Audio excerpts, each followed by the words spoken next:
tunnel street or whichever street I was supposed to find initially. And today, when I left the administration building, I had two people say, oh, it's really easy to go this way, and my GPS was telling me to go other ways, and so I wound up going the wrong way down a one-way, wrong way. And I still was here in plenty of time to be greeted by Brian and to be greeted by Jose, and the people here at Classical Magnet have been absolutely lovely and wonderful. I don't know where you are, Classical Magnet people, but thank you very much for your hospitality. And it's not Hoosier hospitality, but it was definitely wonderful East Coast hospitality. Ferry from Long Island, and we did this on the ferry today from Port Jeff to Bridgeport. So I love the rain. If I wanted rain, I would go work in our headquarters in Portland, Oregon. And I don't do that. I choose to reside in Indianapolis, where I stick around in one little thing, 5.2 seconds. This is going to be an interesting conversation. I'm just going to put it out there. How many of you know why you're here? Right? How many of you don't know why you're here? How many of you just aren't even here? Oh, okay. When we work with large districts, and I would consider Hartford Public a relatively large district. We work with 5 kids and we work with 500,000 kids. So when we work with a large district, the most important piece of working with us is communication. And the second most important piece is collaboration. So the very first thing I heard was, can we not have our cluster teachers go on the same day, because it just throws my whole high school into a tailspin, and you know, we've got kids texting and on Facebook and whatever, and we don't have any control, and we can't have teachers all out. So what I would say back to you, sir, is if we can come up with a creative way to send half of your cluster one day and half of your cluster the next day, that's great, but I've got to have collaboration and I've got to have communication, and everybody has to be on the same page. And I'm going to put that out there because as you get to know me, you'll see that it's all business when it comes to kids. And the reason I'm standing before you here today after 30 years in education, yeah, I turned 51 this last year and have back problems and probably going through menopause. Who knows what's going on at 51? But we are a partnership. We are a not-for-profit research, assessment, and professional learning organization. And when we partner with somebody, it's really a two-way street. It is not, we're going to be here to just serve you. You're going to also serve us, because that's how we help more kids grow faster than without our partnership. So keeping that in the forefront of everything else that happens today, communication and collaboration is what we do. And it's what we've done for almost 40 years. And we communicate and we collaborate with schools and districts for the purpose of creating a kid-centric environment. So it's all about the kids. It's not about you. It's not about me. It's not about the teachers. It's about the kids. And that's the philosophy, that's our mission, and that's our vision. It was 1973. High school math teachers, a couple of statisticians from the University of Oregon, and a couple of researchers said standardized testing doesn't give us the information that we need to teach. We assess to teach. So if you don't take anything else out of here today besides signing up for your workshops and your professional learning, and you don't take anything else out of here but the food that we're going to have at 5:30, take that we assess to teach. Okay? And what they wanted to do was they wanted to have an assessment instrument with the psychometrics behind it to support it and hold it up that would give us very accurate, reliable, valid, and a very low standard error measure information about kids so that we knew where to begin teaching. Now, if you're a Vygotsky fan and you subscribe to at least part of what he says, what we have to believe is that kids construct their knowledge. And they have to have some information before we teach them new information so they can hook onto the learning. And so instead of having an assessment that was grade level specific, now hear this, grade level specific, fixed, wide range, single form, instead of having that to give us information 3 or 4 months later, even though we assess to teach, we wanted something that would be immediate, that would go beyond grade level and move to the highest learner in the class, or it would move to the lowest learner in the class. Because all of these standardized assessments, and this comes out of post-World War II, going into an industrialized model, as you all know, everything is lockstep, and so here's what we're going to teach in first grade, even though 2/3 of the population aren't there. Here's what we're going to teach in 7th grade, even though 2/3 of the population aren't there. 1/3 of children enter kindergarten 1 year behind, and another 1/3 of children enter kindergarten 2 years behind. So they're already coming in all over the map, but we're going to teach this.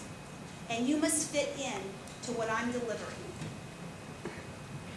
So we want to do something different.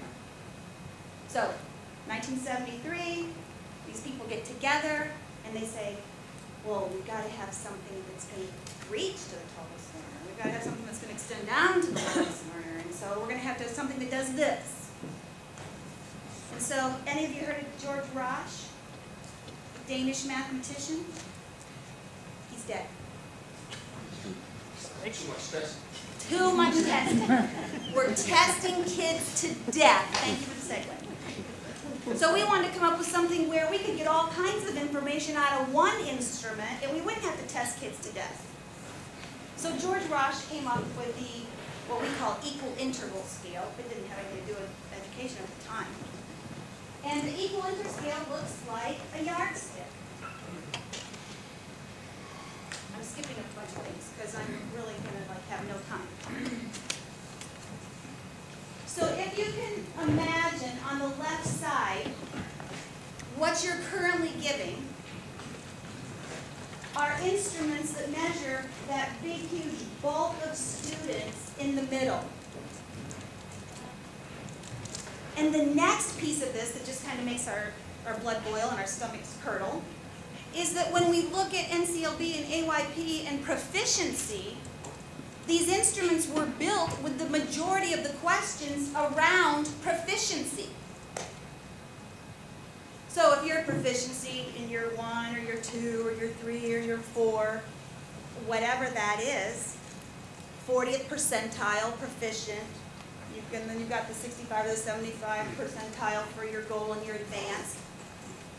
All those questions, the majority of those questions are built around proficiency. So guess how many questions you're getting in the upper echelons of the grade level? 1 or 2.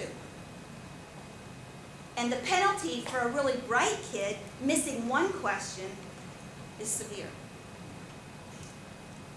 Because there's only 2 questions up there. On the flip side of that, my mom spent 30 years in special ed. She's got the kids that are 1, 1.5 standard deviations, 2 standard deviations below the mean, and they're sitting there taking a grade level specific assessment, and they're always in that 5th percentile. And they always get the same level of questions every year.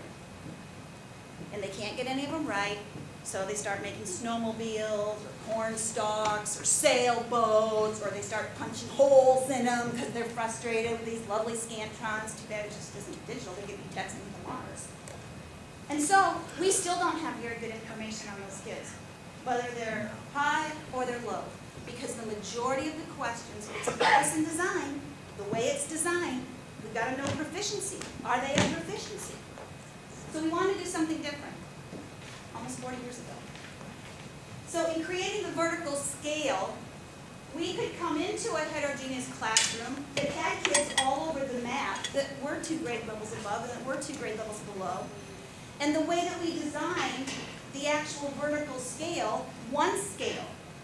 Now I know you understand vertical scales because you have them, but they're different in every single grade level. It's not one scale that extends pre-K through sophomore in college. So in creating this vertical scale that would stretch all the way, we had to put items. We have to obviously measure the curriculum, a certain amount of the curriculum. And so then we put items on the scale, assign what we would say is a temporary calibration of difficulty. And we are measuring difficulty. So we look at the domain, we look at the difficulty of the question or the task, we look at the format of the question, is it vertical representation, is it horizontal representation, and we look at the difficulty of the reading passage. And we write the item, and we assign a temporary calibration. Then we're going to field test it with thousands and thousands and thousands of kids over and over and over again until we find this match where half the kids are getting it right and half the kids are missing it. And at that tight match of 50% of the kids getting it right and right underneath that 50% of the kids getting it wrong, then we will assign a permanent calibration of difficulty, and then we place it on the scale. So when the students sit down to take our assessment, the very first time they take it, we don't know anything about them. We know their name's Jose, or we know their name's John, or we know their name's Brian, or we know their name's Diana, and they're in whatever grade. So the first question, and just because I spent so many years in gifted ed, I pulled out a slide that is the higher achieving kids. It would do the exact same thing if you just inverted it. The very first time they take the test, we don't know anything about them. And so the little dots represent the item response. The large vertical line going through it is the standard error measure. By the way, do you know what the standard error measure is around standardized assessments? Anybody know? It's not rhetorical. Does anybody know? Standard error measure around standardized tests? It's about 15, I'm sorry? Plus or minus 12? We're seeing more of around 15 to 17 plus or minus. Do you know what teacher-made tests are? About 25. That was something else. It was really important to us to have accurate, the reliability, the validity, the accuracy. And so we wanted to get a standard error measure of 3, plus or minus 3. And if we didn't get that, we would invalidate the test because we weren't getting a good read on the student on that day. So the very first time, we've got this huge standard error measure, and the first question the student gets correct. So we give them a more difficult question. It's going to look at every single response. It's not, we're going to give you 5 questions, and then we're going to give you 5 more harder questions. It's totally dynamic. People ask us, do you do an item analysis? No, it's on the fly. It's happening right here. We're doing an item analysis. Totally dynamic, individual, totally custom as the students answer questions. And so it's looking at every single response. And the goal is to, as quickly as we can, get to that area that the students can answer those questions correctly 50% of the time. And then we want to load the questions right there so we get enough information that the teachers then, what do? We assess to teach. So we get enough information. Notice where almost 2/3 of the test is right up there where that student's performing those types of questions correctly half the time. Right, wrong, right, wrong, right, wrong. And so we know that tight fit. And then we can give the teacher a boatload of information that validates and says, here's where you need to begin teaching. And it's regardless of grade level. So by the end of the test, notice we're searching for this accuracy, and it increases, and then we shrink that standard error measure. And by the end of the test, we're looking for that standard error measure of around 3. If it gets outside of, I think 4 something, then the test will automatically invalidate because we didn't get a good read on it. Now, there's all kinds of features built into this assessment. So if you have special needs populations, all the allowable accommodations and modifications would apply with the exception of reading the reading test. We are measuring reading comprehension and reading the language usage test. These are untimed tests. So they take about an hour. So if you're in high school or you're in middle school and you're on the block or you're in 42 or 43 minute periods, guess what? For 3 hours, you're going to have some flexibility. That's one of the 21st century thinking skills. You need to be flexible. You need to be a rubber band. You need to say, I'm just going to turn the bells off for these 3 days so I can get this valid, reliable, accurate information so I really know where to teach. Some people are already jumping out of their skins. I'm going to have my cluster or my family, my team members share kids back and forth till we get this done. We've been doing this for 30-some years, and we've got as many sample schedules out there and as many, different ways to test in a high school or middle school as I care to mention, but we're going to support you in that, and we'll help you with that. But at the end of the test, you have a score. And it's not mastery. It's what? It's what? We assess to teach, so what's the level? What's the data that's coming out? When they're done testing, what are we seeing? Instructional, regardless of grade level. So I might be a 9th grade English teacher, and when I get my report back the very next day, I've got some 4th grade performers in my class. And it's going to tell you exactly at what level of difficulty and complexity they're performing at. And I might be a 9th grade teacher and I've got some, college level readers. And so the big rub comes when I have to figure out, now what do I do? And that's where we're going to come in and again, continue to walk alongside you.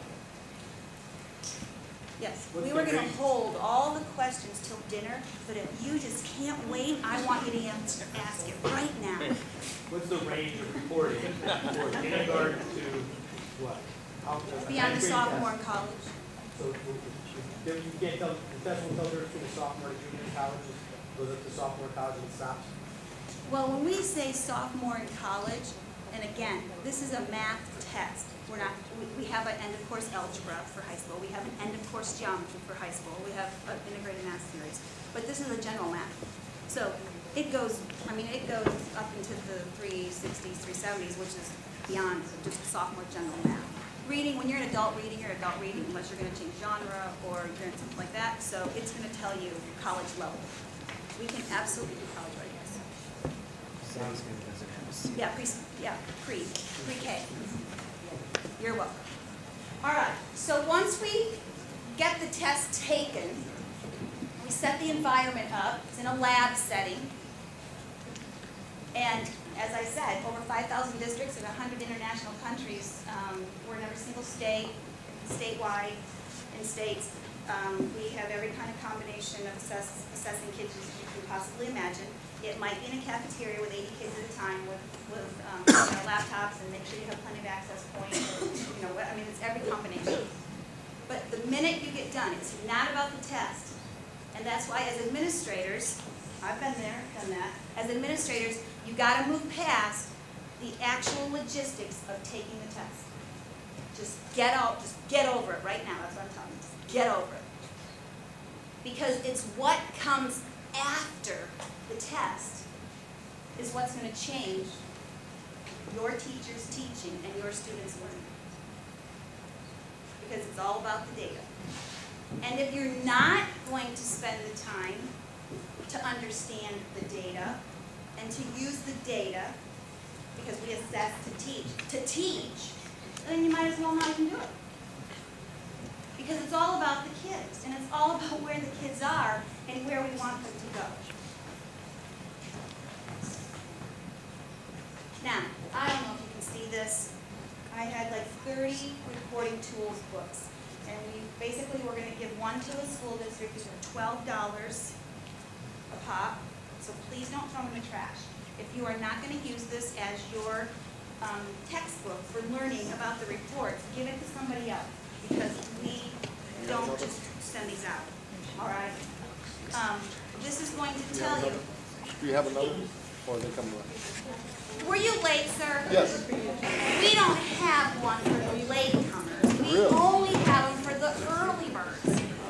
And I'm very sorry, because I sent like 40, not knowing that we were going to have this wonderful turnout. But what I'm going to do is I'm going to send them to your individual buildings.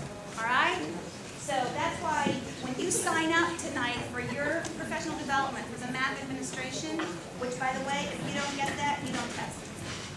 We don't turn our assessment loose to anybody without spending an entire day with you. So it's not a plug and play. No. In here, if you will turn, and you'll have to share now with your neighbors, if you will turn to the instructional resources tab, which is towards the back, it's a purple color. You can see it better than up on the screen because we are in the black box. I'm kind of proud of this because my district, and I was on the committee way back then in 1997, 1998, I guess, we created this report. And we were doing it by hand on big art paper. And we actually asked NWA, this is taking a lot of time writing all this out. Could you, what do you call it, digitize it? Could you electrify it or electronify it? And so eventually they did. So if you look at mathematics, I'm just going to pick the top one and get through it. If you look at mathematics, what we've done is we've distributed the students by their RIT band, 10-point band. And so we've put the students by subject where they are in their instructional level. Then if you click on a subject, and I'm clicking on mathematics, we then drill down to the goal objectives, to the goal areas. And now we've redistributed the students by where they fell with 7 to 9 items, not 1 or 2 in a goal area, and we're making a judgment on kids, 7 to 9 items, and they were adaptive, so they're really at their level of understanding. We've now redistributed them. So now the students are, what do we call this? Differentiated. Differentiation. We start moving into that. Remember, I've got 9 different kids in this 9th grade, or 9 different levels in this 9th grade class, and how in the world do I manage 3 groups? Go visit your 5th grade teacher or your 4th grade teacher for just a day or 2, and learn how to do that. It's so much fun, and kids love it. Now, if I click one more time, and I'm just choosing a box right now, I'm choosing computation, and I've chosen the 220 to 230 RIT band. By the way, what is a RIT? Remember old Rosh? What was his name? George, he's dead. Still, he's dead. George Rosh, we wanted to give honor to his equal interval scale, so we called it Rosh, R, and it's a unit of measure, equal interval. And so to grow 4 inches at the bottom of the scale would be equally as difficult as growing 4 inches at the top of the scale, just like on a yardstick. And so we called it a unit, a Rosh, R, and then unit, IT, the end of the unit, IT. So it's a RIT. So we have this RIT scale. Then we put all of these items out of the curriculum, assign calibrations of difficulty. The calibrations are a RIT calibration. Again, just one big vertical scale. And then when they get their score at the end, it's a RIT score. And so we have Batman, and maybe we have Robin RIT, and we have school districts that play with Batman and Robin, and RIT and Zit and Pit, whatever you want to do with it. When you click on the any column, click on it, 220, 230, I'm clicking on it one more time, and then these are our learning statements. And these learning statements are what the original items in the item bank are all about. So we're just taking the question, putting it into a statement, and saying, okay, here you go. Now, we have provided 3 levels of understanding here. so that you have a roadmap, you have a Garmin, you already have this long-range plan. And if you were to imagine flipping it up vertically, oh, I don't have a man of white right now. How about a RIT chart? Anybody have a RIT chart that they can share with me? You do. Would you mind if I borrow this off the lap? So if you were to take, if you have one of these lovely things, if you were here early, you got the prize. If you were to open this up in mathematics, this gives you just a picture. These are all old, retired items that we don't use anymore. But when you open this up, orange is mathematics, you can actually see the scaffold, the way we work. Easy to difficult. It looks like this, but if you want to make it look like a ladder, you can do this. And so what we're saying is, in the middle is that 50% accuracy. Ready to teach. To the left, it's about 75% accuracy. You know why high school teachers like this? Because now they can flexibly group and they can provide some learning, independent research, group collaborative projects, and it's in the 75% accuracy, so it's digging deeper and they don't need the teacher, and it's very meaningful, relevant, respectful work, and it's helping them go deeper, but they're going to be teaching over here in the middle. And then that gifted population, guess what? It only takes 1 or 2 times in the middle, and they're moving on to the next level. So now the students can see it, the parents can see it, you can see it, and we start building out lessons that are scaffolded. And the secondary people know their content better than anybody else. So we just need the secondary people working with the elementary people for content, and we need the elementary people working with the secondary people for flexible grouping. And isn't that a beautiful marriage? All right. I have to stop there because it's 1:15. I'll show you one more principles because this will rock your socks. I have to stop because I told Stephen I was going to call on him, and I wanted him. Because what we say, don't take our word for it. Remember Wishbone and Reading Rainbow, and they say, don't take our word for it. We want you to talk to our partners. You know, call Dr. Barry Kolick at New Canaan. Call Phil Stryker at Bristol. You know, call East Granby. Call Windsor Locks. Call whomever you want to call. Call Rochester City Schools in New York. Call whoever you want to call. We want you to call. But you've got an expert here. Over 2 years, pathways to college, we've been using our assessment. And so I told Stephen, you know what? You might be assigned a new job, Tyler. No, thank you. So, I'll bill you. so I'm going to tell you about this, and then I want him to talk. I want him to tell you, especially high school people. I mean, elementary people, kids, they love this. They absolutely do. But it's the anxiety that comes from schedules, all the logistics, all you left-brain, logical, sequential, monochromatic people that, how am I going to do this? How am I going to do that? But here's the best piece. We had principals and superintendents asking for this kind of a report. So we created it. That's the beauty of the marriage. That's the beauty of the partnership. This particular report, and it's in your books. How much were those books? I know. Isn't that outrageous? And we have them electronified, like I could send you it electronically. So to save paper, I guess, and save money, we can do that as well. But this particular report is all about proficiency and growth. So remember the growth chart, you know, like when kids grow in height? That's what we have. We have a growth calculator. We studied 4.6 billion records for 12 years. We know about growth. And we know about growth no matter where you start on the scale. We know about growth. Because this guy's going to start way lower than that guy. And so he's got way more growth to achieve. And we know he can do it. This guy starting way up in the stratosphere, so he's not going to have as much growth. But they're in the same grade. All right. So this little square up here on the left, this tells you in the upper right-hand corner, the green box, those are all your students. I wish that principal was here that had the highest performing school in this district. Are you kidding me? Are you kidding me? And you came? Guess what?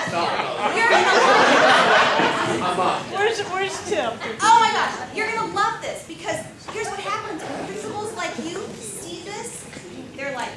smush them, rush them, brush them. Because the upper right-hand corner are the kids that are meeting their growth trajectories and they're proficient. Guess what about the kids in the left-hand corner?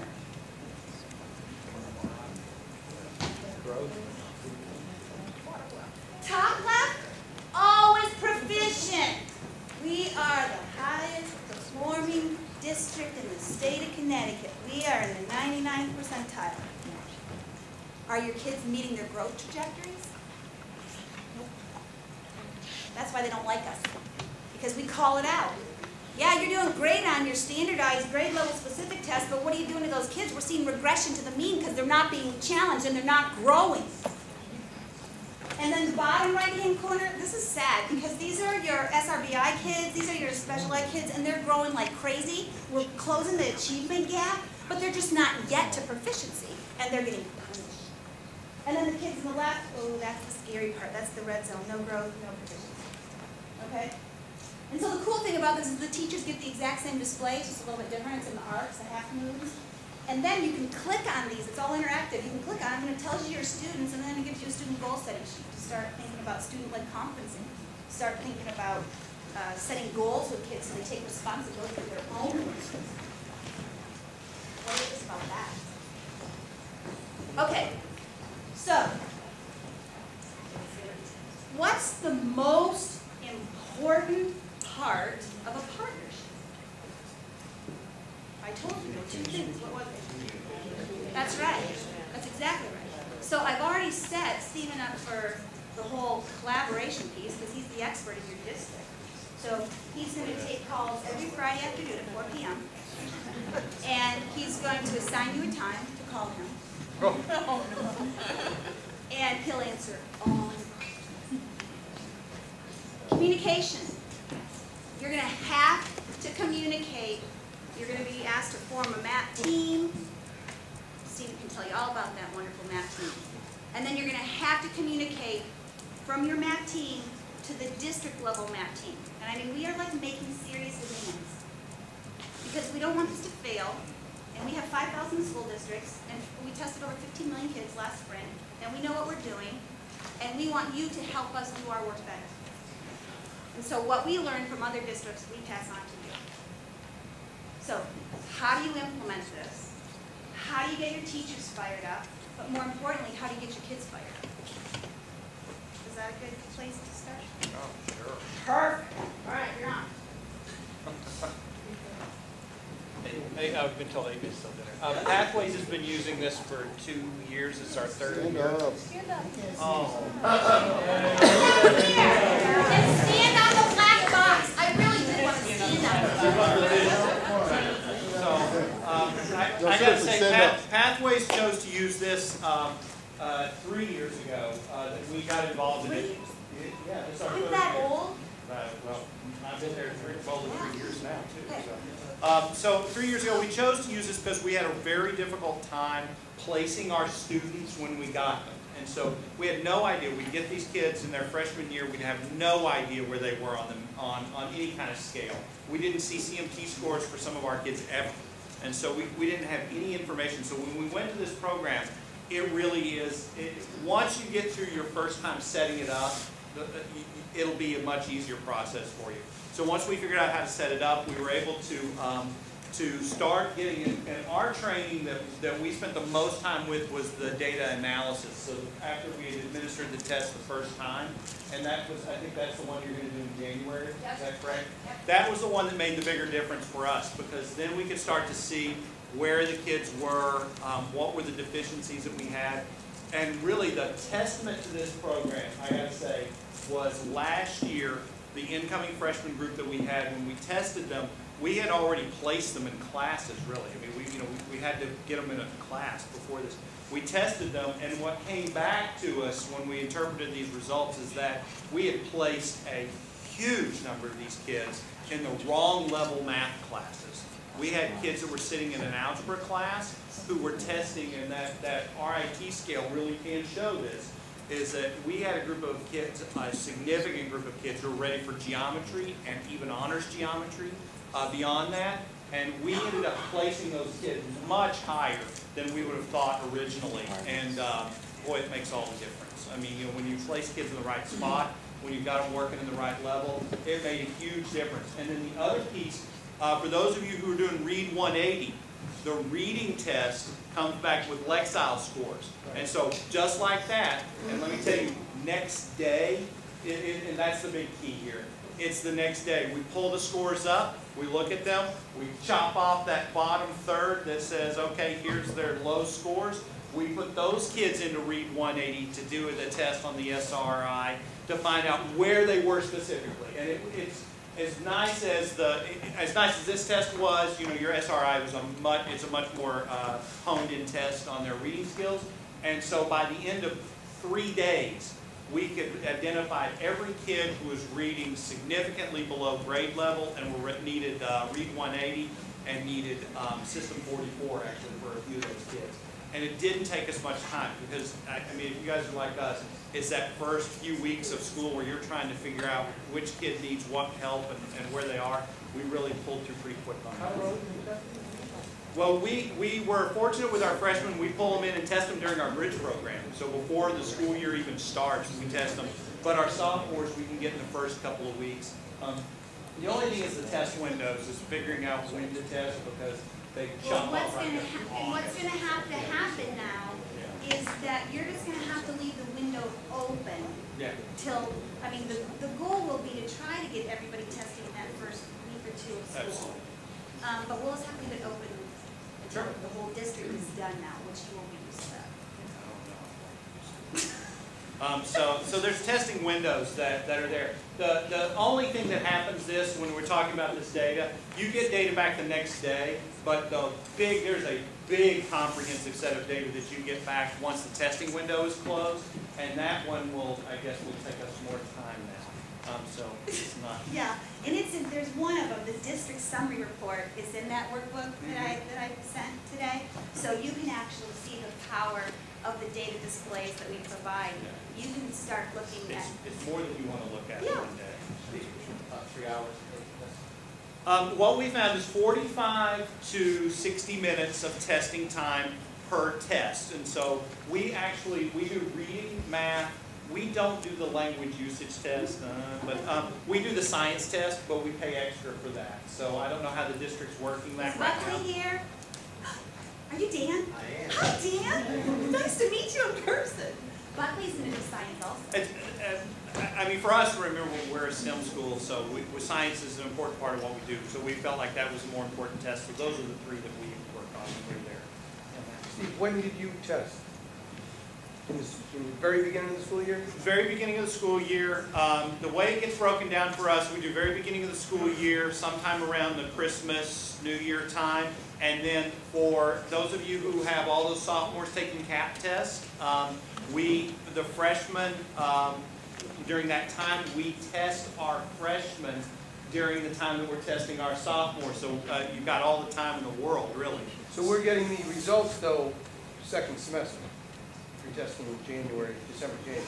No, you're getting your results on this test the next day. Right, but if you're not testing till December or January. Your first round of data will be in Yes. December this year, but then in the fall, you'll start right out. You can test we're going to 4 start times right a out year. in the fall before they've really had a lot of instruction. So you want to place them in the class right away so that they belong there. Yes, baseline. Is there, what about administering this at the end of 8th grade? In Well, May, you want to test 3 times a June, year. at the end of 8th, and then we get those results so the counselors can place them in those classes during the summer to start the school year. There are 4 testing windows a year. So there's fall, winter, spring, and summer. And the summer window is really small, but it's there. June 15th to August. Yeah, it's a tiny window. If you But use the spring But with for 8th your grade. summer kids, your AIS kids, or your summer school kids that are, I mean, we have a lot of districts all over the country. New York's doing a boatload of AIS. I mean, so. yeah, so there's but Matt, as long as the district's testing, if 8th graders are testing, Yeah. you can, or once you have your class list, you could probably figure out a way. This is a pilot, so we're just trying it out this year, but if you guys have ideas about the schedule, I mean, I'm sure that we can recommend the scheduling. So at the end of this year, or you can make some recommendations about when you think that testing window should occur, or those 3 or 4 testing windows should occur. David. Question. When you were talking about placing your kids math level-wise, did you place them, a kid say he placed out of Algebra 1, but he's ready for geometry, do you go back and provide that Algebra 1 since that's a graduation requirement, or you give them the credit? Nope, well, you can't give credit without seat time in our state. But, so, no, we just put them in geometry and then they've got to get a fourth math. So, I mean, we just have to provide that math. So you don't go, you just go with a fourth math later on? You just start geometry and non-algebra 2, pre-calculus, calculus, statistics, whatever you can get them in up And there. we don't worry about that needning to pass Algebra 1 to be considered a sophomore. You know, I'm... You're If different. the kid is testing... Be careful. Should we leave you two alone? How about English 1? If the kid is testing out of Algebra 1, they're taking geometry, and these kids did well. Mind you, the kids who we placed in geometry all did well, so we felt like the test was a good indicator. See, here's what we know. At a 235 in math, grit, we've studied this. All of our math content specialists, all PhDers, they've studied this. And what we know is that at a 235 to 240 grit in mathematics, they've mastered rational numbers. What's next? Irrational. Numbers. Yes. I had a question. In these other districts where you work, what do they do about testing the students who've been expelled and are in some kind of an alternative program where they only have a short day? For the period that they need to be tested, do you mean? Or they're just not in class at all? At any given snapshot in time, we have a number of students who are expelled who are in an alternative program where they only come for 2.5 hours a day. Okay. And I'm wondering how your system is going to fit with those students, because that's where I live, that's what I do for a Okay, living. that's a brilliant question, and here's how I would respond. We now, because of the depth of our growth research database, we now are able to measure growth by the number of instructional days. So if you have a student that tests at the very beginning of the year, and then in the growth calculator, you put in the equivalent of 10 weeks. So if it's only 3 hours a day, then instead of it being 10 weeks, that would be 5 weeks, let's just say. So in the growth calculator, you would have to punch in, for example, 5 weeks, and then that would calculate the growth for that student if it's only 3 hours a day. Am I making sense? Well, my student's expulsion can start on any given day and it can end on any given day. That's up to the hearing officer. So, From the very are you first saying time- test every kid on the day he comes in? I don't Yeah, get you. well, exactly. Now, their data would not be into the entire district-wide data pool. If we kept, he could test whenever he wanted, it wouldn't be uploaded to us. Well, every one of our students is owned by a school.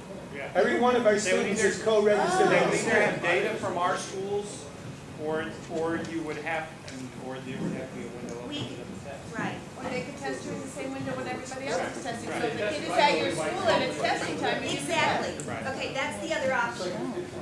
Just like we do for other tests. But what I was talking about was the growth. Okay, the testing window, that's a moot point, but the growth would We'd have love to to have a way to measure growth because we could never get in on the bonus, no matter how much growth our students have during the year that they're with us. So if you can give me a way to measure their growth while We they're in would, my I mean, we expulsion would actually program. have to cut I'll it down welcome to it. like instructional hours. I mean, that's exactly, teacher time with the student. What is the science equivalent? Is it biology, earth science, general science, chemistry? It's, if you look in that reference chart, I bet you didn't get one, it's the same length. Concepts and processes. Concepts and processes are split out, but then it also looks at the, It's 2 parts. yeah. Do you know I'm having fun with you? Yes. Okay, good. You like to have fun, right? Yes. Okay. So this would break out, wait, it's first. This would break out just ideas, I mean, these are old retired items, but it will show you it's 2 parts. So you've got the concepts and processes, and then this is 30 questions, and then this is 30 questions. And there's a pause, and you take this. Now, nobody's asked about Common Core. So science is, there's 2 parts to science. There's the concepts I and bet you want that processes, back, don't there's the content areas. So both are tested at the same time that you're in there. And then the content areas are make sure I get this right. The content areas of the science are It's concepts and principles, and then the problem solving. So if you look in that very first part of the reference chart, it lists every single goal area. Life sciences, the physical sciences, scientific inquiry, that's the problem solving, yep. Earth and space, that's the other one I think about. The science one gives you a broad overview, kind of where the kids are. We can certainly see weaknesses, and for us, kids come from multiple middle schools, not just Hartford, but suburban. We can see those gaps pretty quickly. It's like there's a group of kids who have a low earth science, a group of kids who have a low life science. We can start to see those gaps pretty quickly. And you would never use it. This is not for a biologist. Remember, this is like a universal screener. So you would not ever use this for summative purposes for biology or chemistry or anything like that. This is 9th, 10th grade coming in. Where are the gaps and where are the strengths? So we don't teach the strengths, we just deal with the closing gap. Yes? On that, all the stuff is multiple choice. Oh. Yes, they are. How does this transfer in terms of the relations get made to practice? We have not finished the statistical analysis of how good it is, but just kind of our check of it. It's predictive, but it's not exact, because we still have to go back and we have to see writing skills, we have to see those, how are they finishing open-ended type problems. We still have to go back to that. And I think the important part is we do not use this to predict our capped outcomes. All we can see is the growth that's seen from this test one time to another, but it has been very good at predicting general math skills, science, reading. It's been spot on with us for identifying kids who need additional reading support, but it is not 100% type of gap. And what I will tell you for elementary people through 8th grade, highest correlation, higher than any other assessment that you're giving right now, because Bristol did a statistical analysis and a correlational study. We won't do one until we have, I think, 60,000 or 70,000 students, because we want a rock solid statistical analysis. Then guess what? For next year now, we're going to be able to do it. So we'll have our own, but it's going to Common Core. And so I want to get back to your question, though. That's right. We are only multiple choice at this point. But we actually helped build out Common Core. We were with the Governors Association, the Chief, and the Superintendent's Council. And so we already have our Common Core test done. And we are now moving on to preliminary scoring with constructive response and actual open-ended essay writing. So by 2014, by 2014, 2015, when you have to go full-blown Common Core, we will have all these interactive technologies, these second-generation assessments items that will provide the writing constructs as well as the, how a bill becomes a law. You could get partial credit if you had all of the steps, if you didn't have them in the right order, but you had them all right. I mean, you had all the steps. So we can get partial credit. So we're field testing that last year, this year, next year, so that by 14, 15, we'll be able to address the writing components. Sample many of the questions, so there will be a way when we saw the actual questions. You want to make a multiple choice question? Wait till you guys take the test. I kid you not. The reading part will, if you start getting questions right, it will be one of the hardest tests you will take. Because we did take it at one point in time. So here's the deal. I'm going to leave, and they're supposed to be eating right now, and they want to see a sample test, and I said I would, but I also want to tell you this. When you come for your training days, you're going to have an hour to play with these assessments. You can take every test, any test, all tests, and then you're going to have lab time, and you're going to also have some time to actually get the report. So I think it's up to the leadership, it's up to all of you. If you're done with me for now, or if you want to ask more questions, we were going to do question and answer while you were eating. If you want to see a test, I'm just going to a hotel in Avon called Old Orchard or Old Farm or something. I'm going to Old Farm. So I'm happy to do whatever, but you guys have long work days. So do you want to see a test or do you want to go eat? You want to eat. So here's, just know that on your day, you have to sign up tonight for your training day. No more than 40 people per day. So don't sign up everybody for one day. You got to spread it out. Okay.